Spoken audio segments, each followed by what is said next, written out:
What's up? What's up? What's up?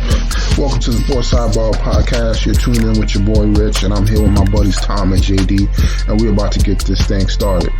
Let's go.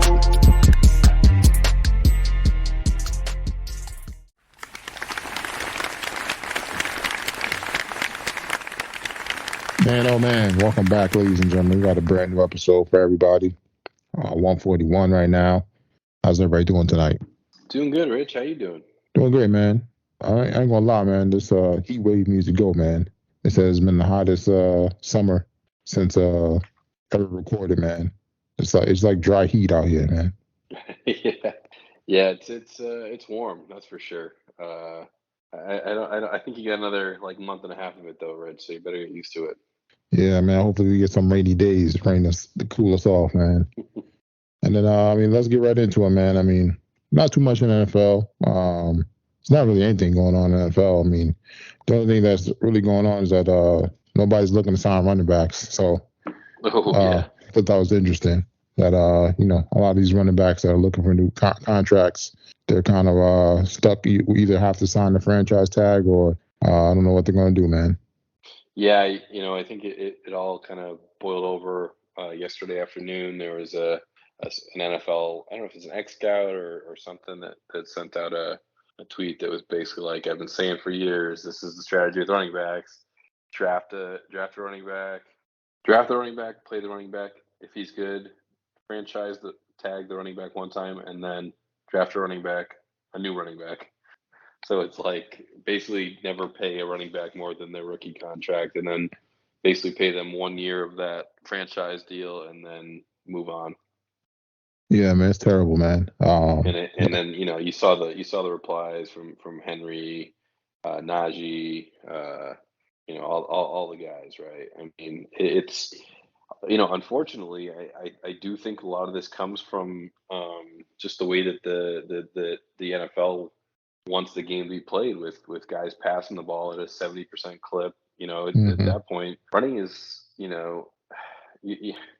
I don't know. The running game just loses value when you can average 6 or 7 yards of play in the air. Then it's like, I know you want to have balance and all this, but with the way the analytics go, it's like, why even run the ball at all?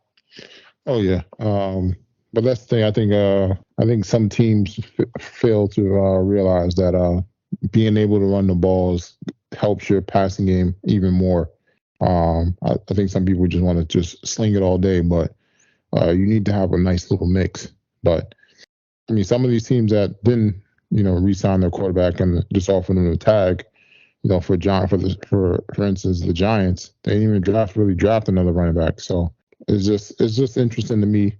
Like I mentioned before, I felt like they should have franchised the quarterback and then signed the running back. But it's really gonna come down to Danny Dimes, and if he can't get the ball in the air, then it's gonna be interesting to see what they do if Saquon doesn't report to camp and kind of holds out. Yeah, and I don't know where it goes from here, right? Like, do Saquon, Jacobs, guys like that, they just play the tag and then what? Like, I don't know. I don't know what they do, because clearly I wouldn't say it's collusion, but like, yeah. Running backs aren't going to get signed, and unfortunately, like, the NFLPA can't really do much about it. So I don't know what the plan is or what they do or whatnot, but yeah, this is all gonna come to a head here soon, I'm guessing. Yeah, if not, they're gonna need another running back to reset the market, like a Reggie Bush type of running back, but.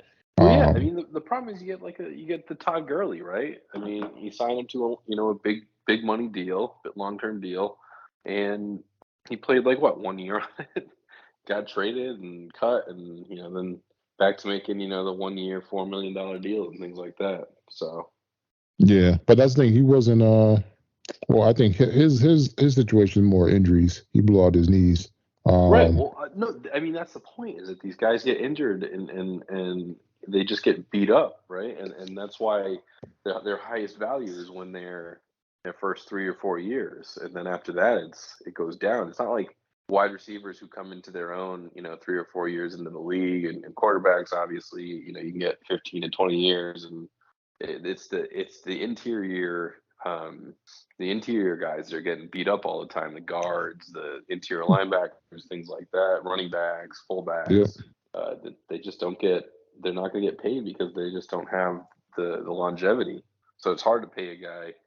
I mean, unless you just throw fake numbers, you can give a guy a 4-year deal for $50 million, $60 million, but you're probably only going to guarantee 1 or 1.5 of those years. So Yeah, like the pay for a running back now is split into two. So everybody's doing is as a team, you really can't have all your eggs in one basket. As far as one Right. running back, you got to have Right. two, just in case one goes down. And then there's different types of running backs. You got your running back that's your straight ground and pound, and you got your running back that's a dual threat that can catch passes at the backfield, or you can move around and put in the slot. It's kind of like an Alvin Kamara or something like that. So that normal salary that would be designated for a top running back now just gets divvied down between two or three running backs now. So that's what it seems like with the way teams are going. Right. So I think you're going to start to see more of the the guys that can do both. Right. I think those are the guys that can split out, the Alvin Kamara, et cetera, that can last and get paid. Yeah, it also extends your career. So so you're not I mean, it was great to be a 3-down back, but now sometimes you taking off some of those snaps is going to benefit you in the long run. 100%. Then we had your boy, I forgot, I don't think we talked about this. Your boy Hopkins signed with the damn Titans. I mean, very disappointed in this, but I mean, go ahead and get your money, man. Yeah, and clearly that was what he was after. It sounds like the Patriots offered him a similar contract, but was more incentive laden. Hopkins, I would say clearly went and grabbed the guaranteed money, and hard to blame him. Oh no, because you never know what can happen, especially playing a sport like the NFL. One hit can change your whole career. So I mean, we've seen it with some great receivers, some other players. So you definitely want to go for that guaranteed route. But as far as I thought he'd be more of a competitor as far as wanting to go play for a championship team. I mean, I felt like he could have took a 1-year deal on a championship team to try to win, and then maybe go back and try to get some more money. But hey, we're gonna have to wait and see how things play out. The Titans, I feel like they're kind of in limbo as far as their quarterback. They don't really have a quarterback. I won't say a true number one quarterback now. Tannehill's questionable right now as far as him starting, and the other quarterbacks they brought onto the team. But Hopkins, his main thing is no matter who's throwing, he's going to catch a 1,000 yards in the season. So, and then on to the NBA. Still waiting on this Dame little trade, but it's going to be a while. So fasten your seatbelts. I mean, you might as well hop out of the car and just wait for a while. I don't think anything getting us any movement. So don't buckle those seatbelts too tight. No, yeah, you might as well pop down that pillow and take a nap, or it's going to be a while, man. Teams are waiting on another team, and then it seems like Portland's trying to get a lot now, but we're gonna have to wait and see who this game of chicken right now. Who's gonna pull the trigger? So, and then we had Summer League wrap up. I know you really don't care about this, but the Cavs won Summer League. I watched it last night because there's nothing else to watch. Yeah, your boy Mobley. I know you liked him as well. He was kind of the MVP as far as the Summer League for his team. Helped the Cavs be undefeated, and they took down the Summer League champs. So I'm happy for him because he was kind of shadowed by his brother, in the shadow of his brother, and he's the older brother. So it's good to see him go out there and get some shine, so he can play in the NBA. Then I saw your boy Bol got signed to the Suns. Man. I mean, that's gonna be. I ain't gonna lie. I hope it pans out. He's only on a 1-year deal, but that's gonna be a long ass lineup between him and Kevin Durant. So. Yeah, I've always liked Bol. I think he, I don't know, maybe gets a bad rap. I don't know much about his defense. But yeah, he always felt like a guy that just had to get the right opportunity. So hopefully he gets some play down there in Phoenix. Yeah, he was getting some play in Orlando, and then he was doing like for for a little stretch, he was putting up like 14 a game, and then he kind of like got lost in the rotation, man. But like I said, he was one of those guys coming out of college. I thought he would, do well. At least be a role player. Right. But he had some issues as far as his injuries and his work ethic. I think he's kind of changing that stuff around, and hopefully things pan out for him. And not too much in MLB. Still keeping our fingers crossed for this Otani trade to the Yankees. Um, your boy Otani's at 35 home runs, man. That's crazy. Yeah, he's got 35. He leads the league in home runs and triples and OPS and a bunch of these hitting categories, and also in a few pitching categories as well. So you're just strengthening that MVP resume. Yeah, I mean, they just gotta. I feel like if they can keep a good record, this would be the year that he can get it. But it's gonna be tough, Yeah. man. And then, Yankees slipped to the last in the division. Mm-hmm. Man, it's gonna get rough, man. And the crazy thing is that they have 50 wins, but it's getting tough, man. Yes, yeah, it's tough. I don't even know, like I don't know. To me, it's just like their hitting hasn't been good, and when their hitting's okay, like they can't pitch, and they just they need a little run here. I think. Yeah, they're not doing. They're at 500 on away games. Mm-hmm. So I mean, that tells you that just like you mentioned, the hitting's there sometimes, and the hitting's gone, and the pitching's there, and the pitching's not there. They just Yeah, need all. They just need it all to come together, man. they just haven't. It feels like they haven't put anything together. It's like they play good for a couple games, lose a couple games. It's just putting together some sustained wins here. Yeah, man. Especially in that division, man. Yeah, I mean, they kind of like almost falling out of the playoff push. So, I think they yeah. did, but I think for them to not make the playoffs is going to be a big. There's going to be a lot of changes that need to be made. Mm-hmm. But I don't think they're ready to do that, man. Well, I mean, you already started to see it a little bit. They changed the hitting coach. They hired Sean Casey. First ever in season manager firing from Brian Cashman, and I think 28 years or something like that. He's Mm-hmm. never fired a coach in season. So I think people are clearly fed up and feeling the pressure a little bit here. So they have the third biggest payroll in the majors, but yeah, I mean it's you got two and a half months of the season left. You gotta this is where you gotta nut cutting time. Yeah, man, it definitely. That's the thing about being a New York sports team. Unlike other places, the pressure and stuff is ratcheted up to another level. Regardless of how you might look at it. Mm-hmm. I mean, at least they got a better season than the Mets, but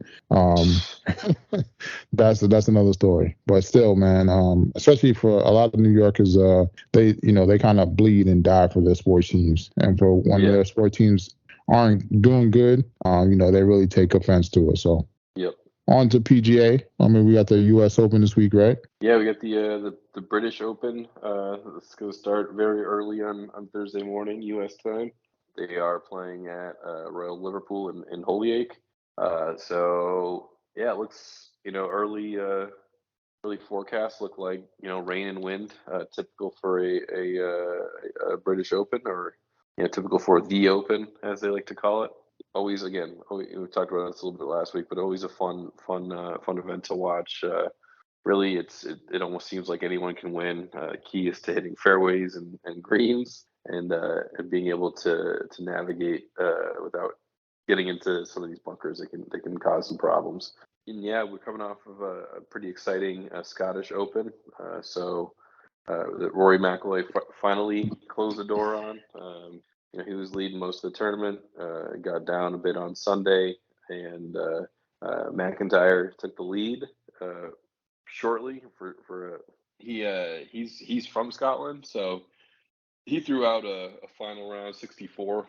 Just a ridiculous score at the way that the wind was howling on Sunday. But Rory birdied 17 and 18 to take it down, which is again, I think it's a good win for him. He's been playing really well, just hasn't been able to shut the door. So we'll see if that momentum rolls into the British Open, where he won here, I believe, in 2014.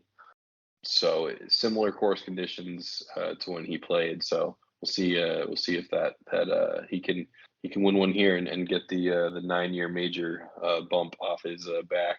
But I for this week, I'd be looking at guys like Scotty Scheffler. Again, played well at the Scottish Open. Plays well in these kind of conditions. He's used to the wind, being from Texas. Spieth, Justin Thomas again, Ricky Fowler. And then, Rory, I'd watch out for McIntyre. He's a good young player. He's 26. There's a couple others. Yeah, so they had John Ram up there too. Rahm, up there. Yeah. There's just some guys that just tend to play well at major. Brooks Koepka.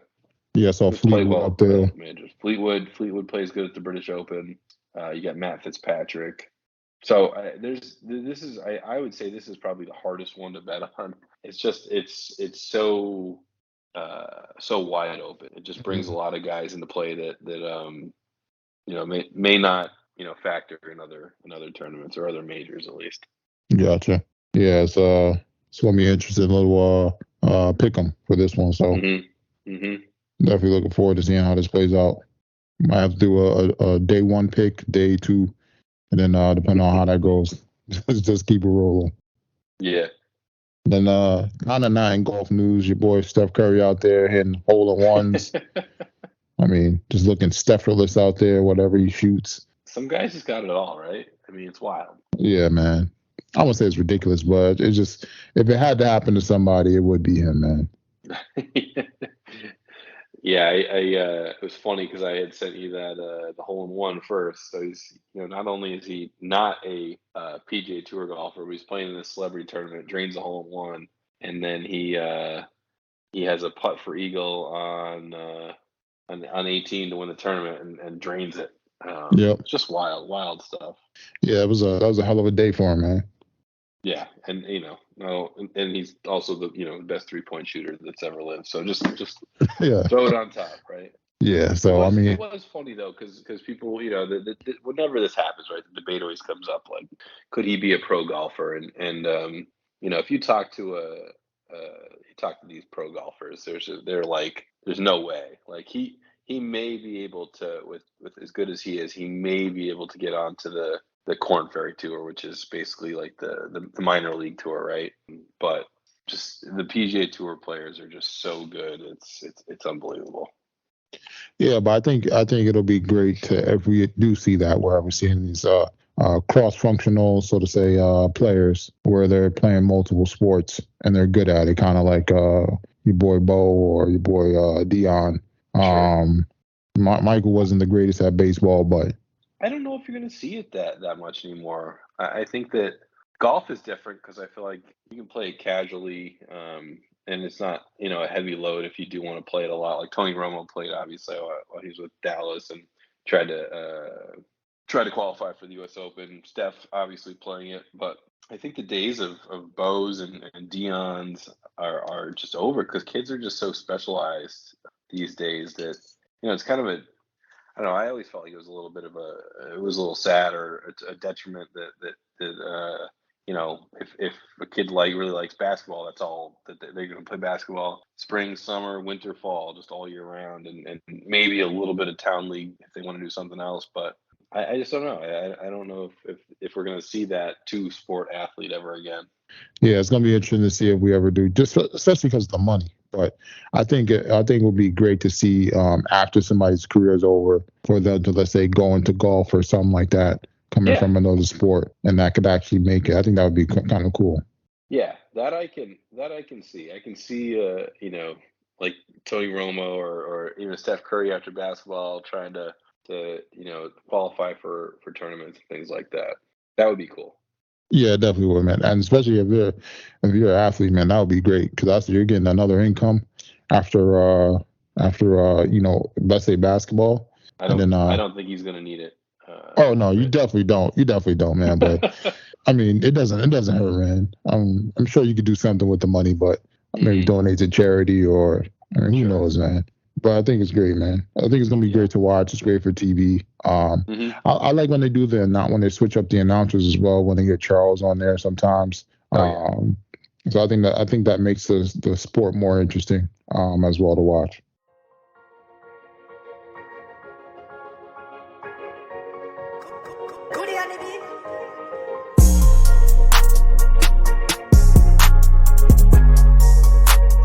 And then it's that time again, ladies and gentlemen. We got another edition of JD's Bites and Brew. What you got for us?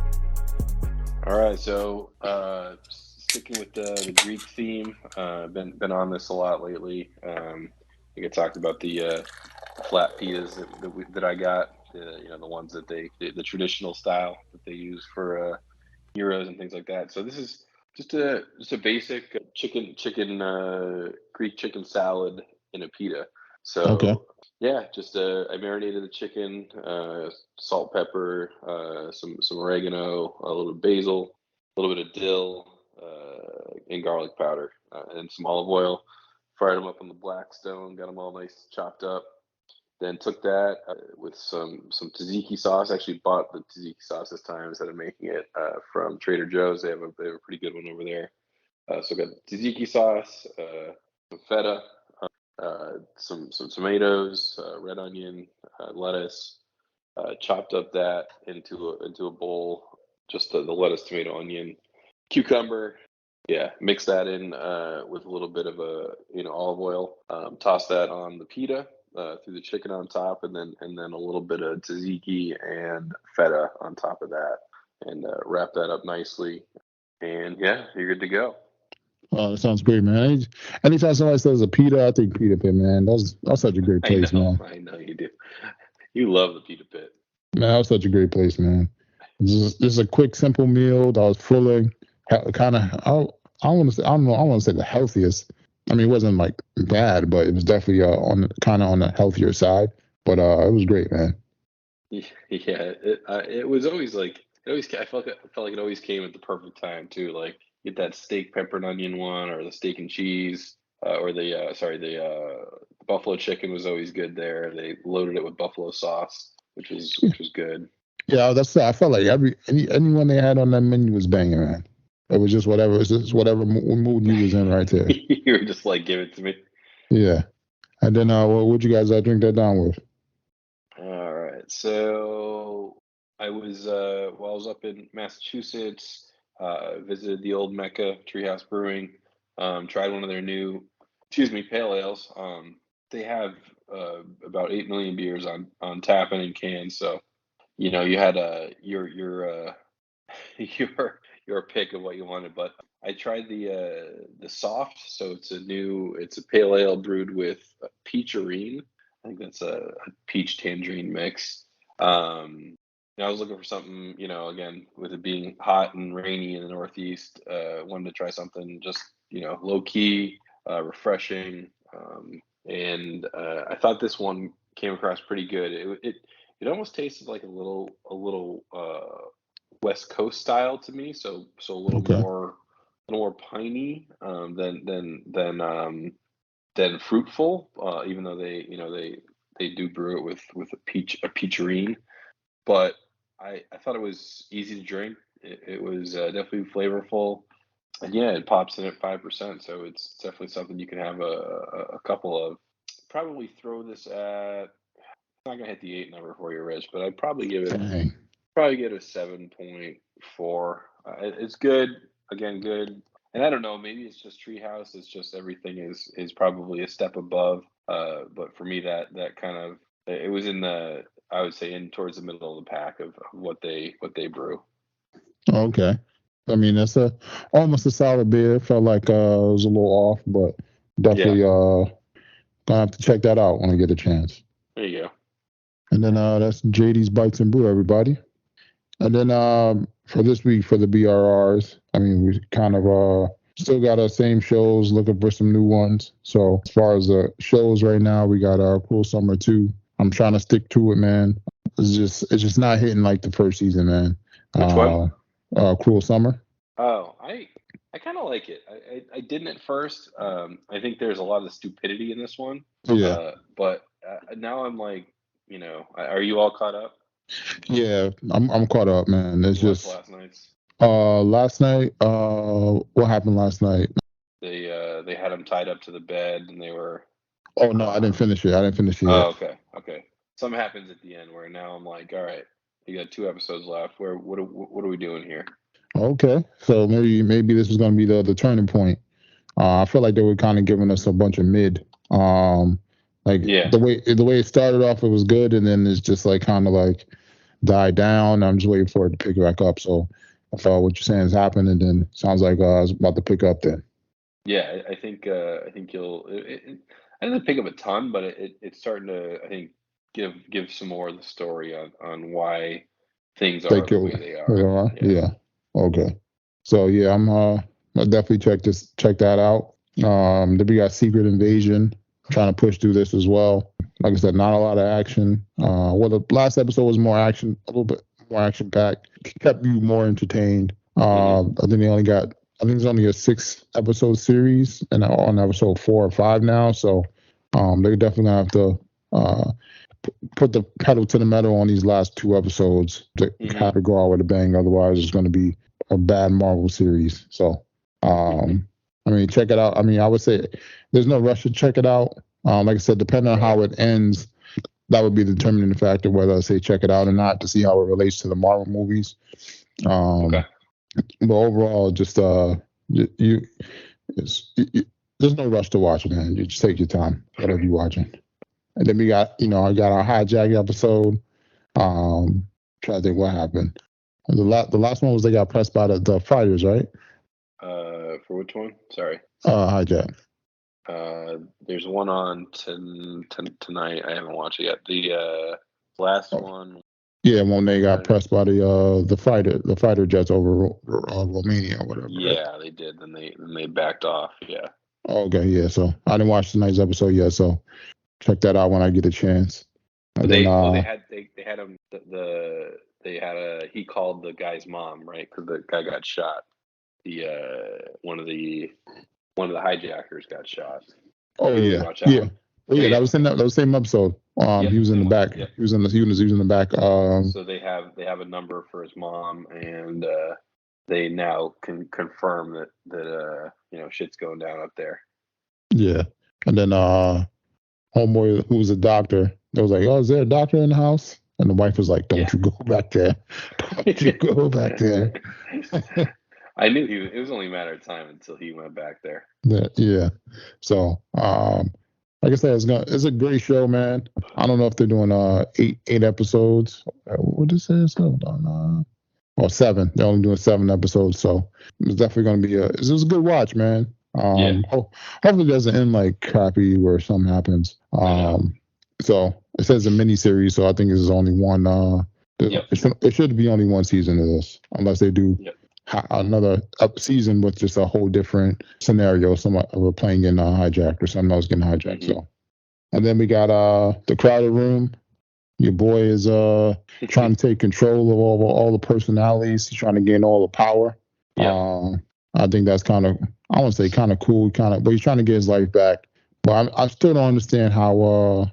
The only way he's going to get off is if they can get the dad. So if they can get the dad, that's how he's going to get off. Yep. Yeah. They need. He's the key in the whole thing. I mean, you saw towards the end there that he let the girl back in for a minute, but if that can happen, and I think at the end, Johnny was sneaking in, so Johnny snuck his arm out there, and he got that paperclip thing. Yep. Don't know what's going to happen there, but he's doing his best to keep him at bay, but clearly difficult. Yeah, because they all have their own interior motives, so it's gonna be interesting to see how it plays out. I felt like there's another personality gonna pop out of nowhere and just wreck everything or something. One of the old personalities, maybe his brother. Yeah, and be like the joke and be like, "I'm back," just start fucking shit up. And then we got Too Hot to Handle. I was watching that. See a reality trash TV show on Netflix. They pretty much get hot singles, so to say. They put them up in they lied to them. They tell them to go on a dating show. When all these people get on a dating show, they're horny as hell. They want to have sex with all the castmates, and then they tell them the premise of the show where you can't really touch them, as far as like no physical contact, as far as kissing and certain things. And then if you're able to do that for the whole experience, they split 200 grand, so to say. But each time there's like a infraction of like somebody kissing or let's say somebody masturbates or somebody does something that takes away from the pot. So right now they got the first half of the season out. It's something you can just watch if one of those reality trash TV shows you can watch, get a good laugh in, do some work while you're doing something. So yeah, definitely if you guys are looking for some trash reality TV shows to watch, that and 90 Day Fiance. Always a staple. Yes.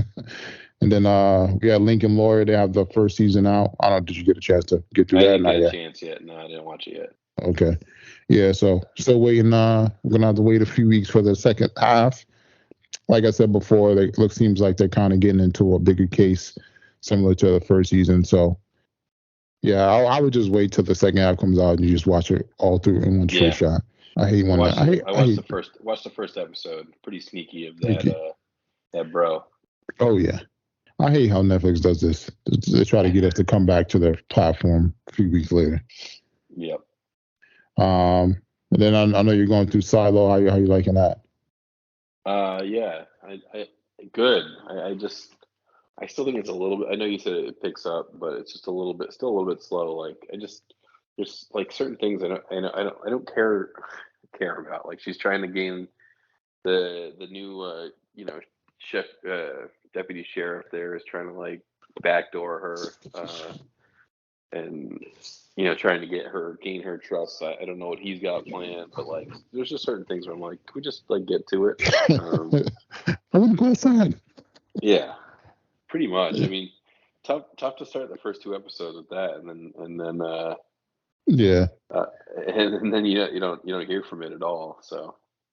Yeah, but I think once like as you get towards the end of the season, and I feel like all of second season and stuff like that is going to be pretty much about like what's outside, and then when you find out what's outside, then now it's going to be the other parts of what's outside, what's in that. So sure, try not to give anything away, but there's definitely once you see the last episode, you're going to be pissed because we're going to have to wait longer for a second season because they got these writers on strike now. So. Yeah. But ultimately, we can find some stuff in between the cracks that can hold us down until these big companies decide to pay these people. As far as the actors and the writers, ultimately, since we're on the strike, ultimately, it's just ultimately just going to come down to what they consider to be a stream as far as what it's going to pay, because.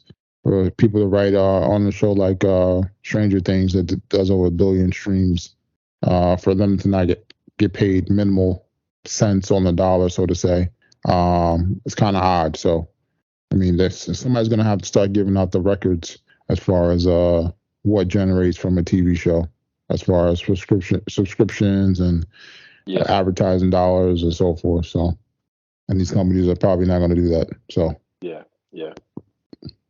They got to figure out something though, because I think everyone loses right now, right? Those guys aren't getting paid.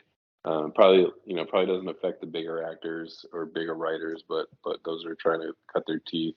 And then obviously the fans, people that watch, yeah, people are gonna start unsubscribing to things and things like that. And I don't know what the retention rate is, but you're gonna lose people for good. Yeah. Because that's the thing, if you have other shows in the works and you're relying on those shows to take you guys over the top, right. Now you don't have those writers anymore, and these people go other places. Now it's going to change up the whole thing. So, but I think right now they're not going to really feel an impact because they got stuff on TV now pretty much from now to like kind of the end of the year. But obviously in the future it's going to delay a lot of stuff, and now that's when they're really going to feel the hit.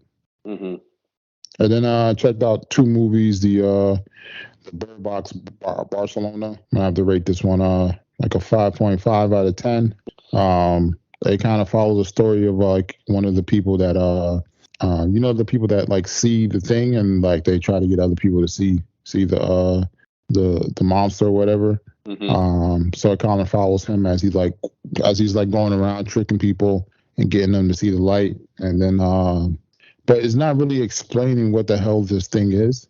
So it seems like there'll be another one where they will, based on how it ended. But I mean, ultimately, you can probably skip this. Not the greatest of acting.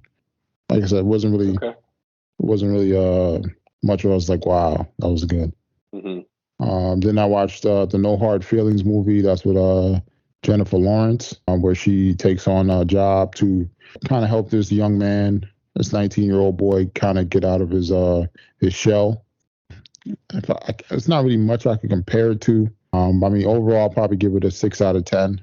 Maybe a 6.5, just because the fact that she goes fully nude and in the movie, and you can see everything. So I mean, if that's probably the takeaway of the movie. If you want to watch Jennifer Lawrence get butt naked and walk around on the beach. So I mean, you can just go to, like, Twitter for that or something. Yeah, that's the thing. So, but ultimately, it was probably a 6. I'd probably give it a 6 out of 10. Kind of 40-year-old virgin-ish type of movie where, but the kid's not 40, he's 19. And then, she's trying to get him out his shell, get him acquainted with the world. But they kind of fall in love, but don't. I guess rom-coms. I don't know what the hell to call it, man. It's definitely something you could watch with a spouse or somebody for a date night. On your own, you could definitely skip it, man. And then outside of that, it wasn't really much else. I think of some other stuff I'll check out when I get a chance, but that's really it, man. All right. All right, ladies and gentlemen, until next time. Till next time, Rich. I want to thank y'all for rocking out here on the Sports Sidebar Podcast. Give y'all something to ride out on.